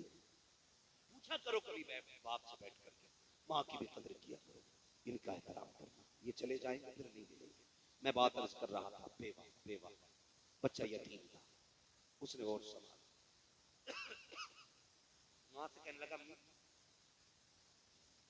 ये जो कपड़े तुमने पहन रखे हैं ना, इनकी सिलाई खुल गई है, अम्मी ये फट गए, ऐसा करो ना कोई पैबंद लगा लो, अम्मी मुझे गैरत आती है जब तुम्हारा बदन दिखता है, जिस्म दिखता है। माँ बेवा थी, रोने लग गई, कहने लगी बेटे जब से बाप गया है ना, तुझे क्या बताऊं, हमारे घर का चूल्हा कैसे चलता है, हम मैंने कितने दिन पापों में गुजारे, बेटे ये मक्का है, यहाँ कोई किसी की मदद नहीं करता। अम्मी वो है ना चचा का दरवाजा, का बेटे चचा रिश्ते में चचा है, लेकिन यहाँ कोई किसी की सुनने वाला नहीं। भतीजा था, आखिर खून जोश मारा, उसने कहा अम्मी इजाजत दे, अगर तू कहे तो एक बार मैं चचा के दरवाजे पे ना चला जाऊं। माँ ने कहा बेटे ना जा, कोई सुनने वाला नहीं, का हो सकता है मुझे देखे ना तो उसे अपने भाई की याद आ जाए और भतीजा समझ के मुझे कोई चादर दे दे। माँ ने कहा नहीं मानता तो जा। बच्चा आया, दरवाजा बजाया, अंदर से आवाज आई, कौन? कहा दरवाजा खोल। जैसे ही दरवाजा खोला, देखा दरवाजे पे यतीम भतीजा खड़ा है। उसने कड़क ताल लहजे में कहा कैसे आया? उसकी गर्दन झुक गई। कहा मैं तेरे भाई का बेटा हूं, मेहरबानी कर मेरी माँ के बदन के जो कपड़े ना इतने फट गए हैं कि बदन दिख रहा है, कोई चादर हो तो दे दे। जैसे इतना सुना, चचा ने धक्का दिया। कहा तेरा बाप मेरे पल्ले तो नहीं छोड़ के गया था तुझे? क्या मेरे पास कमा के रखा था तेरे बाप ने, जो यहाँ पे हराम की दौलत मांगने चला आया? बच्चा उठा और रोता हुआ कहता है माँ तूने सच कहा था, यहाँ जमीन भी पत्थर की है, लोगों के दिल भी पत्थर के। मैंने तेरी बात नहीं मानी थी, मुझे सजा मिल गई। ये कह के बच्चा रोता हुआ आ रहा था। रास्ते में हुजूर के सहाबी से मुलाकात हो गई। उसने रोक के पूछा क्यों रो रहा है? उसने कहा बड़े दुखों का मारा। कहा मुझे बता। कहा यहाँ कोई किसी के दुख नहीं सुनता। बच्चा था ना, तो सहाबी ने कहा मुझे बता, शायद मैं काम आ जाऊं। बच्चे ने कहा जब सगा चचा काम ना आ सका तो तेरे जैसा अजनबी क्या काम आएगा? उसने कहा बात क्या है? कहा बता तो सही। बच्चे ने जब दर्द बताया, सहाबी मुस्कुराने लगे। उसने कहा मैंने कहा था ना, यहाँ लोग रो के सुनते हैं, हंस के उड़ा देते हैं। हो गई ना वही बात। कहा मैं इसलिए नहीं हंस रहा हूं कि तेरा दुख मैंने सुना है। कहा हंसा क्यों? कहा मैं इसलिए मुस्कुरा रहा हूं कि मैं तुझे वो दर बताऊंगा जिस दर से आज तक कोई खाली नहीं लौटा है। बच्चे ने कहा किसकी बात करते हो? किसकी बात करते हो? जब इतनी बात बच्चे ने कही ना, का एक ऐसी चौखट है जहां से किसी को खाली नहीं लौटाया जाता। बच्चा कहता नाम बताओ। उन्होंने कहा कि वो एक शख्सियत है जिसे कुल कायनात मोहम्मद रसूलुल्लाह कहा करती है। कहा कहां मिलेंगे? कहा हरम शरीफ में मिलेंगे। बच्चा माँ का फर्माबरदार था। कहा ऐसे नहीं जाना है, पहले माँ से इजाजत लेके आऊंगा। अभी माँ की नहीं मानी थी, इसलिए धोखा उठा लिया है। बच्चा आया है, माँ ने देखा बेटा कभी रो रहा है कभी मुस्कुरा रहा है। माँ ने कहा बेटे बात क्या है? बच्चे ने कहा अम्मी जान रो इसलिए रहा हूँ कि चचा ने धक्का देके निकाल दिया है, हंस इसलिए रहा हूँ कि एक सखी का पता चल गया है, एक ऐसे सखी का दरवाजा मिल गया है, सुना है जिसकी चौखट से आज तक कोई खाली नहीं लौटा है। माँ ने कहा बेटे किसकी बात करता है? का नाम मोहम्मद रसूलुल्लाह है। माँ ने कहा ना बेटे उसके दरवाजे पे मत चले जाना, सुना के जो उसके पास चला जाता है वो उसी का हो जाया करता है। ए बेटे सुना ये है कि वो लोगों की बात तो सुनता है लेकिन पहले अपना कलमा पढ़ाता है। बच्चे ने कहा अम्मी जान बात तेरी इज्जत की है, बात मेरी गैरत की है, इजाजत दे मैं वादा करता हूँ तेरी इज्जत की कसम जाके मैं वादा करके जा रहा हूँ, अगर कलमा पढ़ाएंगे तो लौट आऊंगा और अगर नहीं पढ़ाएंगे तो उनसे चादर लेके आऊंगा। माँ ने कहा बेटे जा तो रखा है, ख्याल रखे कलमा नहीं पढ़ना है, उनसे दूर से बात करनी है। आओ मेरे नबी की शान देखो। बच्चा आया है, सरकार हरम शरीफ के अंदर है। बच्चे ने आवाज दी है या मोहम्मद इस्मा कलामी, मोहम्मद मेरी बात सुन लीजिए। आका करीम ने इतना सुना रुख किया है बच्चे की तरफ। हरम के दरवाजे पे बच्चा खड़ा है। आका ने इशारा करके कहा क्या बात है? बच्चे ने कहा करीब आइए। सरकार अपनी जगह से उठे है। जब थोड़ा फासला रह गया बच्चे ने कहा ठहरिए अब आगे ना आना। कहा क्यों? कहा करीब ना आइएगा, पहले मेरी बात सुन लीजिए। कहा क्या बात है? कहा मैं कभी ना आता, एक जरूरत खींच लाई है। आका फरमाते बता क्या जरूरत है? कहा बता तो दूंगा लेकिन शर्त है मेरी। कहा कौन सी शर्त है? कि मैं तुम्हारा कलमा नहीं पढ़ूंगा। मेरे नबी मुस्कुरा देते हैं। कहा वो तेरी मर्जी है, काम बता काम क्या है? बच्चे ने कहा जी मैं यतीम हूँ। जैसे उसने यतीम कहा है नबुव्वत वाली आंखों में आंसू आ जाते हैं। सरकार आगे बढ़ते हैं, बच्चे के सर पे हाथ रख के कहते हैं और एक बार कहते उसने कहा जी मैं यतीम हूँ। जब सरकार ने इतना सुना है बच्चा खुद को यतीम कह रहा है। आका करीम कहते हैं बता कैसे आया है? उसने माँ का हाल दिल बयान किया, गुर्बत और फाके की दास्तानें सुनाई, नबुव्वत की आंखें बरसती रही। बच्चा समझदार था, कहने लग गया गरीब मैं हूँ आप क्यों रोए हो, यतीम मैं हूँ आप क्यों रोए हो? जब इतनी बात सुनी है मेरे नबी फरमाते हैं जब मैंने तेरी यतीमी का दौर सुना है तो मुझे अपना बचपन याद आ गया है, मुझे माँ के साथ गुजारे हुए लम्हे याद आ गए हैं। उसने कहा मुझे चादर चाहिए, अगर दे सकते हो तो लेकिन कलमा नहीं पढ़ूंगा। मेरे नबी मुस्कुराए, मुजम्मिल वाली चादर उतारी और यतीम के हवाले कर दी। लो बेटे और कुछ चाहिए? बच्चे ने इतना सुना और चादर को सीने से लगाया। मगर खुदा की कसम आका करीम से मुलाकात का हाल ये था कि जुल्फ देखी है कि नजरों ने घटा देखी है, लुट गया जिसने मोहम्मद की अदा देखी है।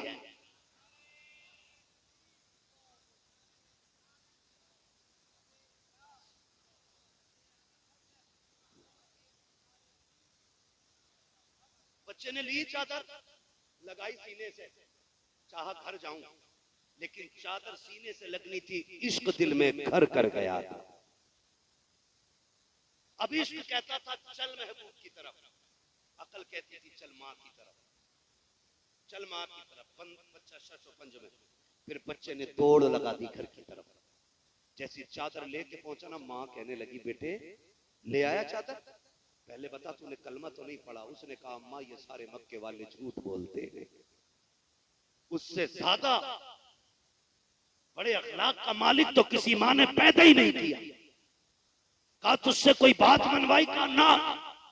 उसने जब मेरा दर्द सुना तो वो रोने लग गया था। माँ, मैंने कहा मेरी माँ को एक कपड़ा चाहिए। उसने अपने कंधे की चादर उतार के दे दी। अम्मी एक चादर थी वो भी उसने दे दी। माँ रोने लग गई, कहने लगी पगले सिर्फ चादर लाया है? कहा और क्या लाता? कहा उस नबी का दीन घर तक क्यों नहीं लेके आया?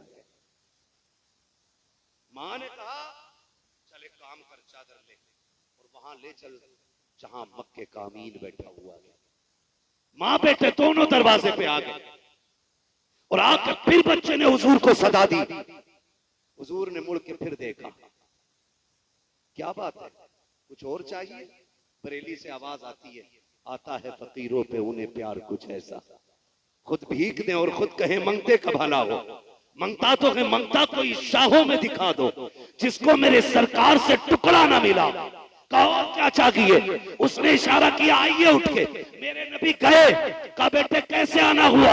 खातून कहती महबूब सिर्फ चादर ना दे, हाथ बढ़ा के कलमा बढ़ा ले, मुझे भी दीन में दाखिल फरमा ले। खुदा की कसम, गोया वो बरेली वाले की जबान में यूं कह रहे थे, कौन देता है देने को मुंह चाहिए, देने वाला है सच्चा हमारा। भाई यूं यतीमों पे मत भला किया, यूं गरीबों के काम आ जाएगा। ये वो नेकियां हैं जो मुट्ठी बंद करके की जाएगी और इसका सिला अज्र में सबको खोल के दिखाया जाएगा। आज हम हैं, कल नहीं हो, हम भी कल एक गुजरा हुआ वक्त बनेंगे। हो सकता है तारीख बने या वो भी ना बने, वरना आज जिंदगी में अगर बच्चों को बाप के लिए वक्त नहीं है तो मरने के बाद हमारे लिए किसके पास वक्त होगा? कोई गारंटी नहीं है। जाया करो कभी कभी उसमें, जाया करो, अल्लाह से दुआएं मांगा करो, अल्लाह अच्छा परिवार देना और ऐसा देना जो मरने के बाद भी हमारी बख्शिश की फिक्र करता रहे, बख्शिश की फिक्र करता रहे। शाकिर भाई है, एक भाई से छोटे थे, है ना, सबसे बड़े नहीं थे ना, बड़ों से छोटे थे, बड़ों से छोटे थे, लेकिन पूरे परिवार को बड़ा बन के चला रहे थे। बाकी सारे भाई बहुत से थे, अल्लाह सबको सलामत रखे। एक बात और आखिर में कह दूं, सुन लेंगे 3 मिनट और में बात करें। एक बात और कह दूं कि अगर आपकी कामयाबी में बड़े भाई की मेहनत लगी है ना, तो उसे फरामोश न करना। अक्सर ये होता है बड़ा भाई मजदूरी करता रहता है और छोटे भाइयों के जेब में कलम लग जाता है, फिर उसको धक्का मार के अलग करके कहते हैं तूने मेरे लिए क्या किया? सुन, उसने बाप बन के पाला है आपको।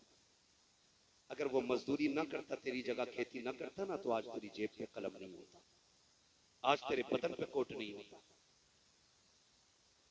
धक्के दे के अलग न करना। आप पीएम एसडीएम कुछ भी बन जाओ, अल्लामा बन जाओ, पीर बन जाओ, लेकिन जिसकी मेहनत लगी है ना, उसकी कुर्सी अलग न डालना। जब तेरे वीआईपी मेहमान आए ना, तो सबसे ज्यादा वीआईपी कुर्सी उस बंदे के लिए डालना जिसने तुझे कामयाब बनाया है।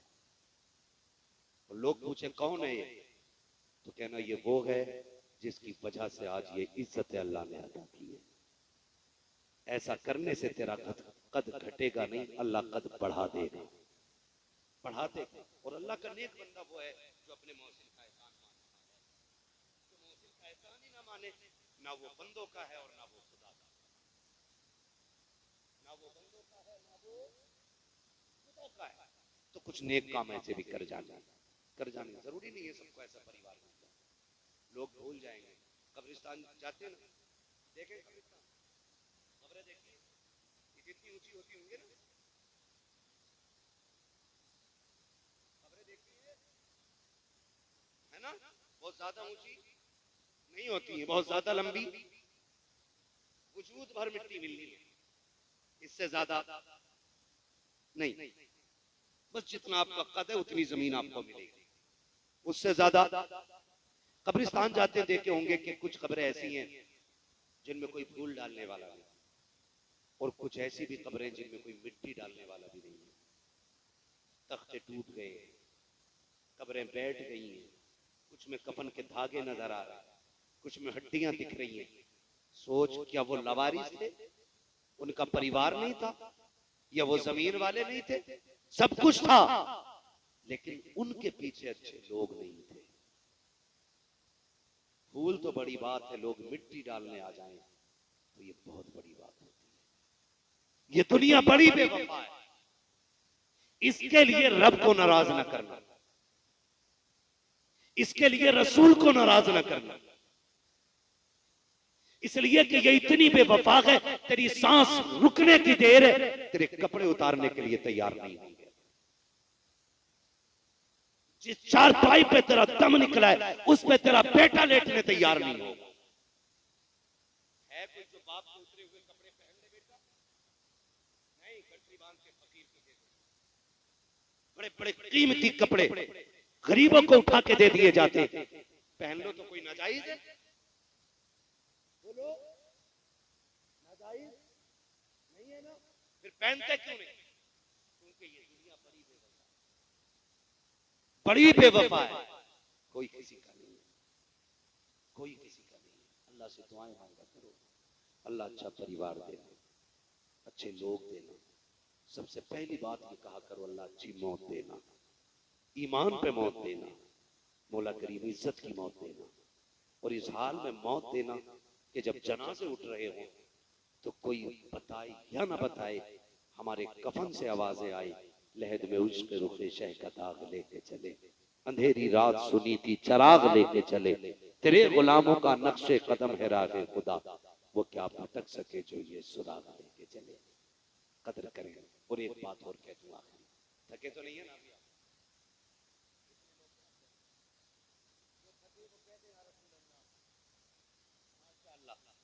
नहीं, मसला यह है कि हम हुजूर के नाम पे हर हाल में या रसूल अल्लाह कहने तैयार हैं, बोली खाली नहीं जाने देंगे, सारे बोले जरा या रसूल अल्लाह। तो हम यही तो कहते हैं यार, यही तो कहते हैं, नींद में भी हो तो बोल दिया करो, ताकि दुनिया को ये पता चल जाए कि ये कौम सबसे ज्यादा अपने हुजूर से इश्क करती है ना?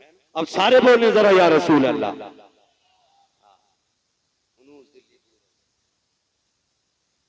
तवज्जो है सारे लोगों की? मैं आपको आखिरी बात बता दूं, आखिरी बात, रिश्तों की कदर कर लें, यानी भाइयों की कदर कर लें। इसलिए कि भाई वो दीवार होती है जो भाई की कमर का जोर होती है। अल्लाह करे ये बात आपकी समझ में आ जाए। आप सोच रहे होंगे ना ये मौलवी बहुत दूर हट के बात कर रहा है जहन्नम जन्नत। नहीं, मैं जन्नत और जहन्नम के इर्द गिर्द ही बात कर रहा हूं। ये आपकी कमर का जोर होता है आपका भाई। खुदारा कभी भाइयों को दौलत के मुकाबले में तोलना नहीं, कभी भाइयों को दौलत के मुकाबले में तोलना, सारे बोले तोलना। ये देखिए ये क्या है, देख लो क्या है, जेब, और यहां सीने के अंदर क्या है, जेब और दिल दोनों कहां है, आमने सामने, ठीक है ना? दो बातें लोग करते हैं, मेंबर वाले लोग खाली दुआ देकर बात अच्छी लग जाए। दो लोग बात करते हैं, जिनमें घमंड होता तो कहता है ऐसों को तो मैं जेब में रखता हूं,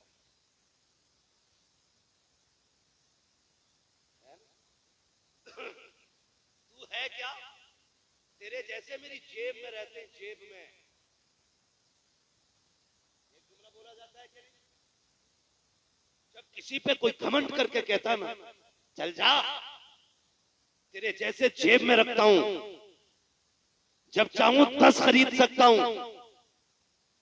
ये कब आती है बात? ये तब आती है जब ये जेब की चीज दिल में चली जाती है। पैसा कहां रखा जाना चाहिए, रिश्ते कहां रखे जाने चाहिए, सलामत रहे, रिश्ते कहां रहने चाहिए। और पैसा जब जेब में रिश्ते होंगे और पैसा दिल में होगा, तब बंदा बात कहता तेरे जैसे मेरी जेब में रहते। लेकिन जा, मेरा चैलेंज है तुझे, जितनी चाहे दौलत ले ले, जितना चाहे पैसे का मालिक बन जा, अल्लाह की इज्जत की कसम खा के कहता हो, तू बंदे खरीद सकता है, मार्केट से भाई नहीं खरीदे जा सकते हैं। तू बंदे खरीद सकता है, भाई नहीं खरीद सकता। मजदूर खरीद सकता है, भाई नहीं खरीद सकता। खादिम खरीद सकता है, भाई नहीं खरीद सकता। नौकर खरीद सकता है, भाई नहीं खरीद सकता। मजदूर वो होता है जो तेरी जूती उठाने तक काम आएगा, और भाई वो होता है जो तेरे सीने की गोली अपने सीने पे खा लिया। खरीद सकता है कोई ऐसा जो तेरे सीने की गोली अपने सीने पे खा ले? तो यार सीने पे खाता है तब जब 18 साल का होता है। हम तो तब तो भाई को जानते हैं जब हम छोटे थे। तो हमारा एक भाई बड़ा था, हमें अगर किसी ने मार दिया, हम रोते हुए घर में आ गए। हम 8 साल के थे, वो 10 का था, और मारने वाला 16 साल का था। हमने घर में आके रोके कहा फलां ने मारा है। हमारे 10 साल के भाई ने वजूद अपना नहीं देखा, उसने अपने से डबल का जाके गिरबान पकड़ा और कहा तूने मेरे भाई को अकेला समझ रखा है, मेरे होते हुए तूने मेरे भाई को हाथ लगाया कैसे? वो भाई ये दिन भी थे कि जब रिश्ते रिश्तों के लिए मिट जाया करते थे, वो दिन भी थे कि जब अपनों के लिए हम गर्दने कुर्बान कर दिया करते थे। आज भी वही रिश्ते, वही आंगन, वही हवेली है, वही घर है, वही दीवारें है, वही मकान है, वही भाई है, वही ताल्लुकात है। कल जो भाई भाई के लिए दूसरे का गिरबान पकड़ लेता था, आज टके भर की दौलत के लिए भाई भाई का गिरबान पकड़ के कचहरी में ले जा रहा है, भाई भाई को पकड़ के अदालतों में डाल रहा है, भाई भाई को रुसवा करने पे लगा है। हो क्या गया है? कल तक जो भाई भाई के लिए मर जाता था, आज भाई भाई को मारने पे क्यों आ गया है? तो सुनो, फर्क इतना है, जब हम छोटे थे तो दिलों में रिश्ते रहते थे, जब से जवान हुए हैं रिश्ते जेब में आ गए हैं, दौलत दिल में आ गई है। और तुम्हें खुदा का वास्ता रिश्ते दिल में रखा करो, दौलत जेब में रखा करो, इसलिए कि दौलत मेहनत से मिल जाती है, रिश्ते खुदा की रहमत से मिला करते।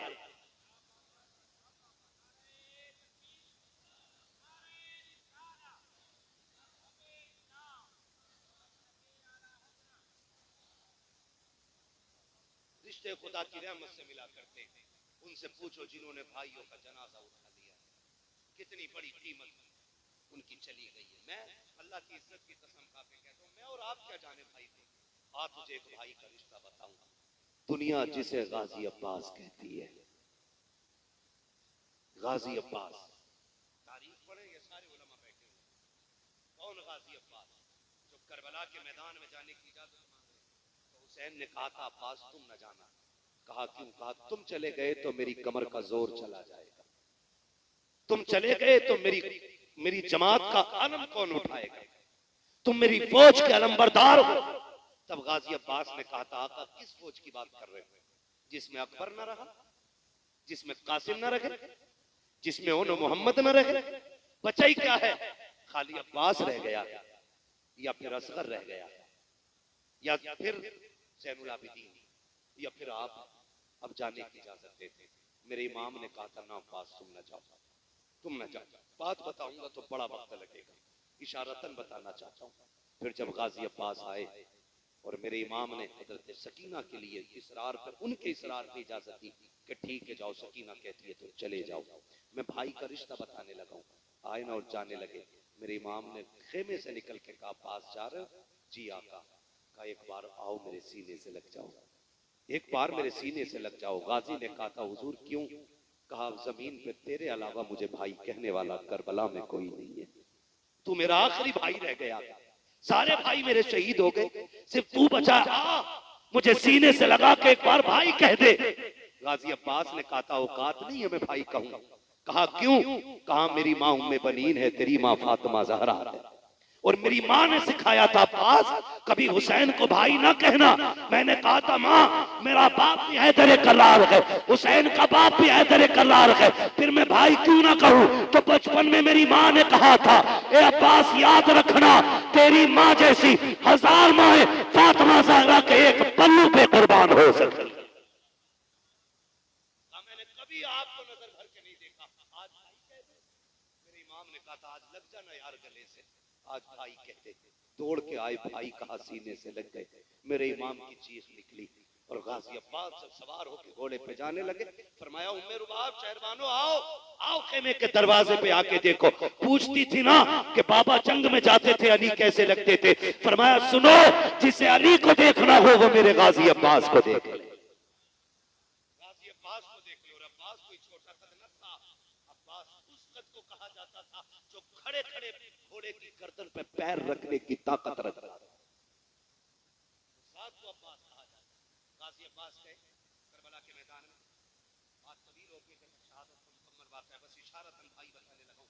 भाई किसे कहते हैं और रिश्ते कैसे निभाए जाते हैं। रिश्ते गए, मुश्किज़ा भरा, वापस आ रहे। अमर बिन साद ने क्या कहा? पानी नहीं पहुंचना चाहिए, पानी पहुंच गया ना तो कयामत आ जाएगी। मुश्किल से प्यारे प्यासे शहीद हुए, अगर पानी मिल गया तो क्या होगा? आप पूरी ताकत लगा दो, पानी नहीं जानी चाहिए। ताकत लग गई, पानी नहीं जाना चाहिए। ताकत ऐसे लगी तलवारों से चारों तरफ से घेर लिया, लेकिन शेर भी अली का शेर था। जिसके बाजुओं में अली की ताकत हो ना, फिर तलवार मुकाबला नहीं कर सकती है।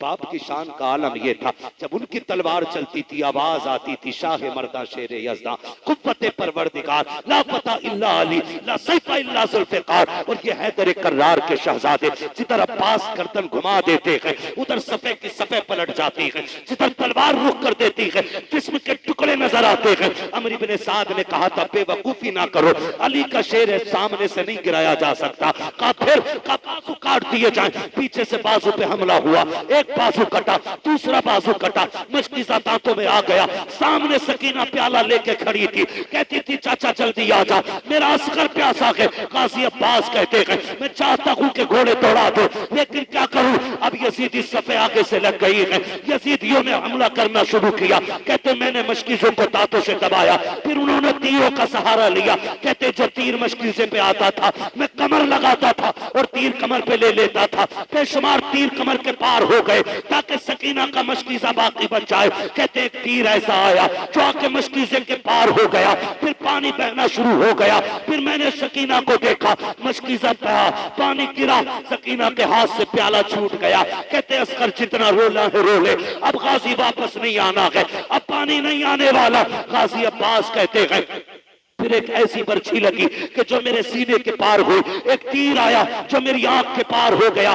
जब मैं घोड़े से नीचे आया मैंने कहा क्रिया हुसैन, आका हुसैन मुझे संभालो, आज तुझे बताऊं भाई क्या होता है। जैसी इतनी आवाज आई है सुन, मेरे इमाम ने कमर पे हाथ रखा था और कहा था आज मेरी कमर टूट गई है, मेरा भाई चला गया है। तारीख गवाह है, अकबर गए हुसैन ने कमर नहीं पकड़ी है, कासिम गए हुसैन की कमर पे हाथ नहीं आया है।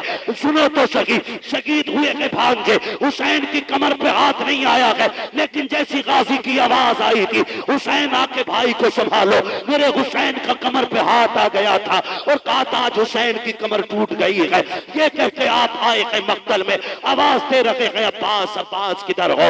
एक जगह से आवाज आई है हुसैन इधर आ जाइए। मेरा इमाम गया के भाई के पास जाके सर को गोद में रखा है, एक आंख में तीर लगा है, दूसरी आंख में खून भरा है। कहा हुसैन आ गए हो? कहा जी आ गया हो। कहा मेहरबानी कीजिएगा, मेरी एक आंख में खून भरा है, दोनों बाजू कट गए हैं, अगर हाथ होते तो ये तकलीफ ना देता। कहा करना क्या है? कहा मेरी एक आंख का खून साफ कर दीजिए। कहा क्यों? कहा आखिरी लम्हे में मैं तेरे चेहरे की जियारत करना चाहता हूँ, अपने भाई को अलविदाई सलाम करना चाहता हूँ। मेरे इमाम ने नाना की चादर मुबारक से गाजी अब्बास की आंख का खून साफ किया है। खुदा की कसम पर्ची सीने में लगी है, आंख के पार तीर हो गया है, सैकड़ों तीर कमर पे लगे हैं, लेकिन जैसी खून साफ हुआ है आंख खुली है, हुसैन का चेहरा देखा है, गाजी मुस्कुरा देते हैं। मेरे हुसैन ने कहा था गाजी मुस्कुरा क्यों रहे हो? कि मुस्कुरा इस बात पे रहा हो कि मैं इस हाल में जा रहा हूं कि मुस्तफा का नवासा मुझसे राजी है, हुसैन मुझसे राजी है। तारीख गवाह है, कहा था हुसैन अगर मेरा इंतकाल हो जाए तो नाना से कह देना मैं गाजी से राजी हो गया हूं, आप भी गाजी से राजी हो।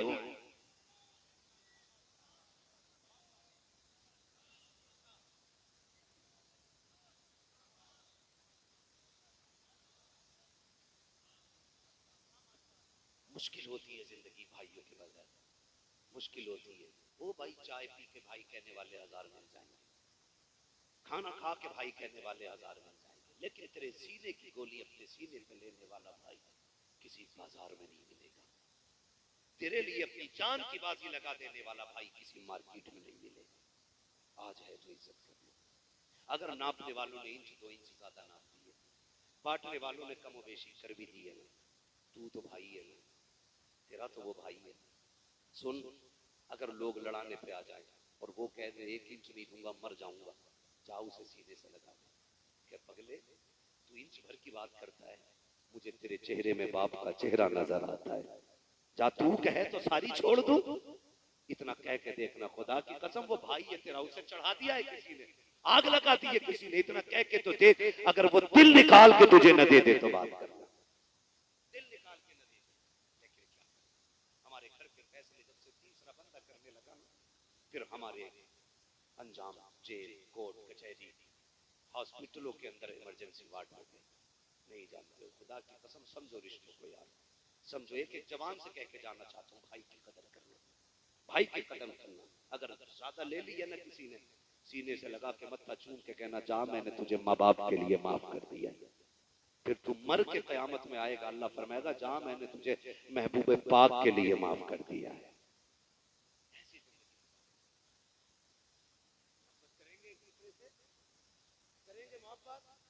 अगर हमारा कोई भाई चला गया और अपने पीछे कोई छोड़ गया तो उसे उसकी तन्हाई का एहसास न होने देना।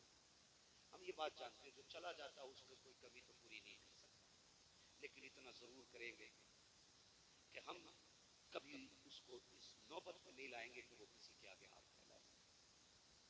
उसे ये एहसास हो कि आज मेरा शोहर होता तो ये नहीं होता, आज शोहर होता तो ये हो जाता ना। अपने बच्चों से कहो, जाओ खाना अकेले ना खाना, अपनी चाची के साथ बैठ के खाओ, अपनी ताई के साथ बैठ के खाओ, अपने चचाजाद भाई को बुला करके खाओ, खाया करो यार, खाया करो। तुम नहीं जानते हो अल्लाह बरकत कैसे देता। सुनो, बरकत मिलने का राज है। तेरे घर मुर्गा बकरा बना है, गरीब भाई है, उसके घर चटनी हुई है ना, कभी आगे का दस्तरखान उठा और जाके रख दे, ओके आज तेरा खाना मैं खाऊंगा, मेरा खाना तू खा। खुदा की कसम, जैसी तेरा खाना उसके हलक के नीचे गुजरेगा ना, तो दुआ सीधी अल्लाह के अर्श से जाके टकरा जाएगी, और जैसे टकराएगी नसीबों के फैसले हो जाएंगे। मुर्तजा भाई बैठे, बहुत बड़ा काम किया है, अल्लाह ऐसा जज्बा सबको दे। मेरे भाई ने ना भी कुछ महीने पहले ना बिना किसी जहेज के, बिना किसी बारात के निकाह किया है। और हल्के में ना लेना, हल्के में ना लेना।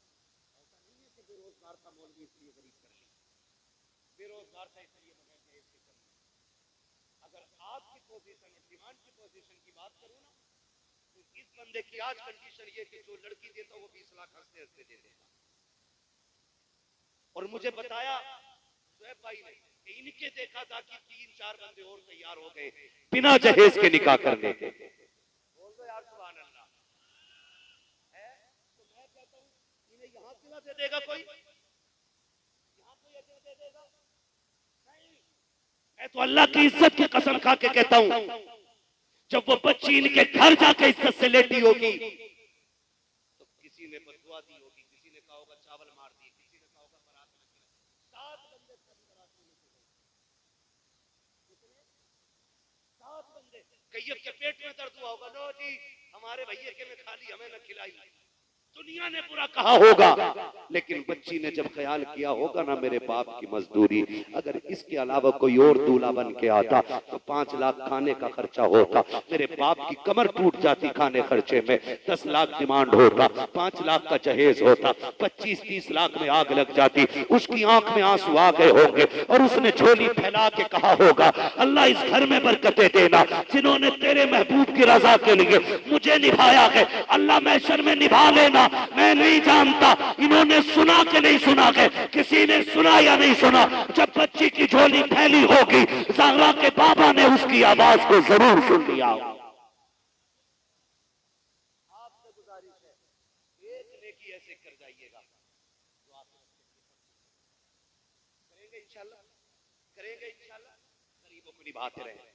मेरे भाई जितने भी भाई यहाँ बैठे हैं, मैं सबसे कहूंगा, खुदा रहा, मैं जन्नत बांट के नहीं जा रहा हूँ, जन्नत मेरे बाप की नहीं, जन्नत रसूल पाक की है, और इतनी सस्ती भी नहीं है कि मौलवी प्लेट की तरह उठा के दे दे। जन्नत उसे मिलेगी जो रब रसूल को राजी करेगा। कोशिश ये करें हम राजी कर रहे हैं, एक नेकी ऐसी कर जाओ जो आखिरत में काम आ जाए, एक नेकी कर जाओ। इमाम गजाली रहमतुल्लाह तआला अलैहि के हवाले से गालिबन मशहूर है, तो इमाम गजाली का मिसाल हुआ, किसी ने देखा जन्नत में पूछा कैसे बख्शे, उन्होंने कहा बाकी तो कोई कोशिश ही नहीं हुई। अल्लाह ने पूछा गजाली आ मैं तुझे जन्नत दूं, मैंने कहा मालिक क्यों? उसने कहा कि एक दिन तू लिख रहा था और तूने कलम डुबा के बाहर निकाला, तेरे कलम पे मक्खी आके बैठ गई, तूने इस नियत से मक्खी नहीं उड़ाई कि शायद प्यासी है, और तूने कलम रोक रखा था। फरमाया रब ने मुझे तेरी वो अदा पसंद आ गई है, मैं तुझे जन्नत दे रहा हूं। मक्खी को आप अल्लाह की रजा के लिए मखलूक समझ के आप उसकी प्यास बुझा दें, तो गजाली जैसा बंदा, गजाली जैसा जिसे आलम अरवाह में हुजूर ने तलब करके हजरत मूसा से मुलाकात कराई, उस बंदे को अल्लाह इसलिए बख्श दे रहा है कि तूने मक्खी की प्यास बुझा दी थी।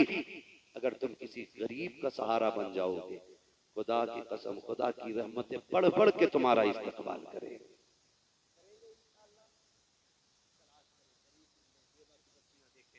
ऐसी बच्चियां जिन्हें कोई बिना पैसे के ले जाने तैयार नहीं, बालों में सफेदी आ गई है, जाओ उन्हें इज्जत से अपने घर की इज्जत बना लो।